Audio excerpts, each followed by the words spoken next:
AC Milan dikabarkan bisa memilih untuk mencoba melepas Pietro Pellegrini selama jendela transfer Januari ini.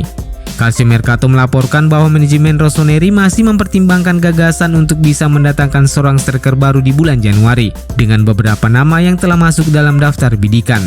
Namun untuk memberi ruang pada kedatangan penyerang baru diperlukan jalan keluar, yakni terkait dengan keberadaan Pietro Pellegrini. Striker 20 tahun tersebut belum bisa memberikan kontribusi besar di dalam tim karena menghabiskan sebagian besar waktunya di Milan dengan masalah cedera. Oleh karena itu ada spekulasi yang memungkinkan bagi Milan untuk mencari kesepakatan dengan AS Monaco untuk mentransfer kesepakatan peminjaman Pellegrini ke klub lain yang bisa menawarkan peran yang lebih baik kepada sang striker. Dua klub asal Italia, Genoa dan Torino, telah menyatakan minat untuk Pellegrini, namun sejauh ini belum ada langkah konkret yang dilakukan oleh keduanya terkait rencana mereka. Oleh karena itu, Milan dalam posisi ini masih menunggu, dan jika Pellegrini pada akhirnya meninggalkan Milan, manajemen klub bisa bergerak cepat mencari penggantinya. Di saat AC Milan tengah berjuang memulihkan performa mereka, Inter Milan di sisi lain terus mempertahankan level mereka dan saat ini berhasil duduk nyaman di puncak klasmen. Situasi seperti ini juga terjadi musim lalu. Rossoneri yang awalnya berhasil memimpin klasmen harus kehilangan tempat setelah ditikung oleh rival sekota yang pada akhirnya tampil menjadi juara. Tentu saja masih banyak pertandingan yang akan dimainkan dan perebutan Scudetto belum ditentukan sekarang. Dan selama konferensi pers sebelum laga melawan Napoli, Pioli mengungkapkan bahwa ia tak khawatir dengan performa anak asuhan Simone Inzaghi tersebut. Menurut Pioli, gelar juara tidak ditentukan di bulan Desember karena Milan sebagaimana halnya juga menjadi juara paruh musim di kompetisi musim lalu, namun harus puas menjadi runner-up di akhir kompetisi. Apakah Inter akan terus berlari? Saya rasa kita belum bisa membicarakannya sekarang. Saya tidak berpikir gelar Liga dimenangkan pada bulan Desember. Tahun lalu kami memimpin untuk waktu yang lama, lalu kami tahu bagaimana akhirnya. Kami harus berusaha lebih baik dari tahun lalu. Tahun pertama kami mencetak 66 poin, tahun kedua 79 poin, dan targetnya adalah untuk berbuat lebih baik, terutama di paruh kedua musim ini, kata Pioli seperti dikutip dari Milan News. Gelandang tim Primavera Milan Antonio Gala resmi menandatangani kontrak profesional pertamanya dengan Rossoneri. Musim ini sang gelandang telah membuat total 16 penampilan bersama tim Primavera. Seperti dilansir dari Calciomercato, Antonio Gala sebelumnya menjadi buruan Inter Milan, Fiorentina dan Juventus, tetapi menolak bergabung dengan ketiga klub tersebut ketika Rossoneri datang mengajukan tawaran. Gelandang Marseille Boubacar Kamara nampaknya akan menjadi salah satu kesepakatan terbesar selama jendela transfer Januari nanti. Pasalnya ia menjadi bidikan beberapa klub elit Eropa. Marseille di satu sisi sepertinya harus pasrah melepas pemainnya itu setelah tawaran perpanjangan kontrak yang mereka ajukan ditolak oleh Kamara. Calciomercato melaporkan bahwa Milan telah mengikuti Kamara sejak lama dan memiliki keinginan untuk bisa mendaratkan sang pemain di San Siro, terutama dengan potensi hengkangnya Frankesi di akhir musim nanti. Barcelona dan Juventus juga terus memantau situasinya, namun laporan terbaru Daily Express menyebutkan bahwa Manchester United kini ikut masuk dalam perburuan.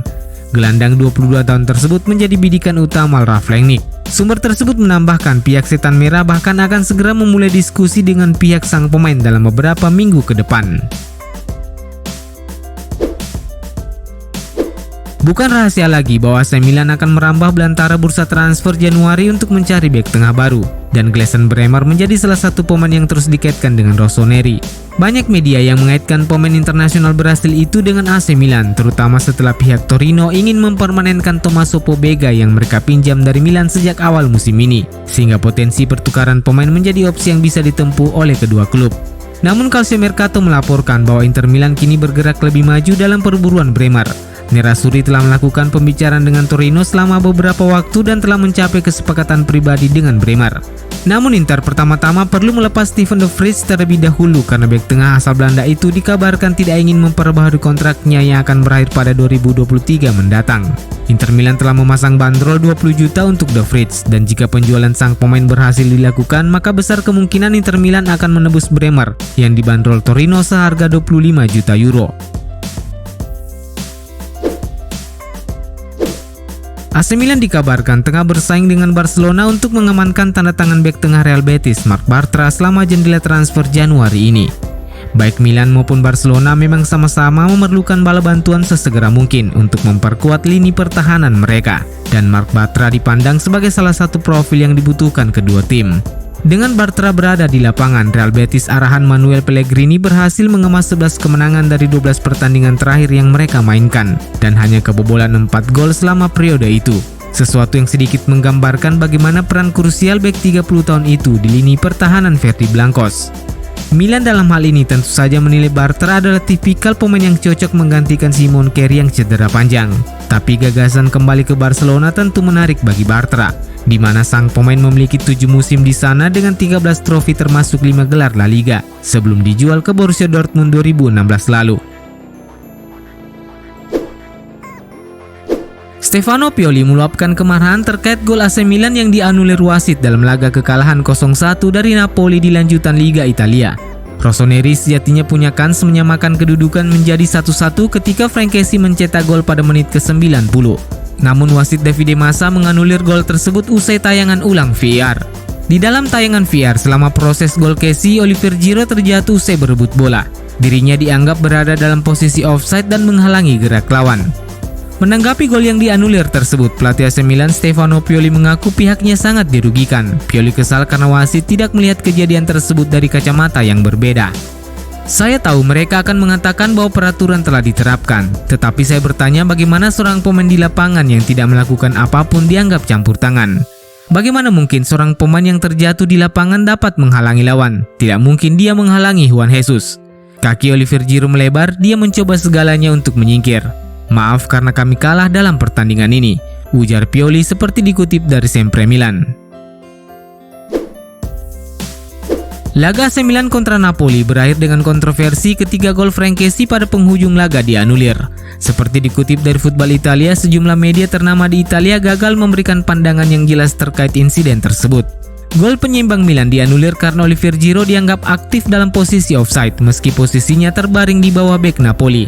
Ahli wasit Luca Marelli mengatakan terkejut bahwa tinjauan lapangan sedang berlangsung, dan media La Gazzetta dello Sport setuju dengan mantan wasit itu, dan mereka menilai gol seharusnya tidak dianulir karena Giroud tidak mengganggu permainan. Akan tetapi Tuttosport dan Il Corriere dello Sport menulis bahwa ada kontak antara Giroud dan bek Napoli Juan Jesus. Kemudian mantan striker Chelsea itu menggerakkan kakinya untuk mencoba menyentuh bola. Karenanya posisi offside-nya harus dianggap aktif. Teka-teki terkait siapa calon bek tengah yang akan direkrut Milan di bursa transfer Januari nampaknya sedikit terkuak. Setelah salah satu target yang selama ini terus dikaitkan dengan Milan nampak hadir menonton pertandingan Milan kontra Napoli di San Siro dini hari kemarin. Pemain yang dimaksud adalah bek tengah FC Suribeki Romeo Ragic. Jurnalis Luca Bendoni menerbitkan foto bek 19 tahun itu bersama agennya dan Christian Saccardo yang hadir di pertandingan tersebut.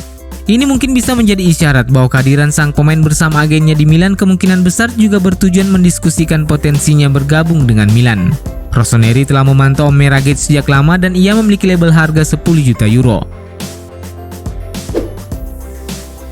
Sebuah kabar terbaru datang terkait kondisi terkini Theo Hernandez dan Rafael Leao. Milan News melaporkan bahwa Theo Hernandez yang harus absen di laga melawan Napoli karena mengalami demam telah kembali berlatih dengan rekan-rekannya, yang berarti bek kiri asal Prancis itu bisa kembali di laga melawan Empoli. Tapi peluang untuk melihat Rafael Leao kembali ke pertandingan tersebut memudar karena pemain sayap Portugal itu masih harus berlatih secara terpisah untuk memulihkan cederanya. Oleh karena itu, ia kemungkinan besar akan melewatkan laga melawan Empoli dan menargetkan kembali ke pertandingan melawan AS Roma awal tahun depan.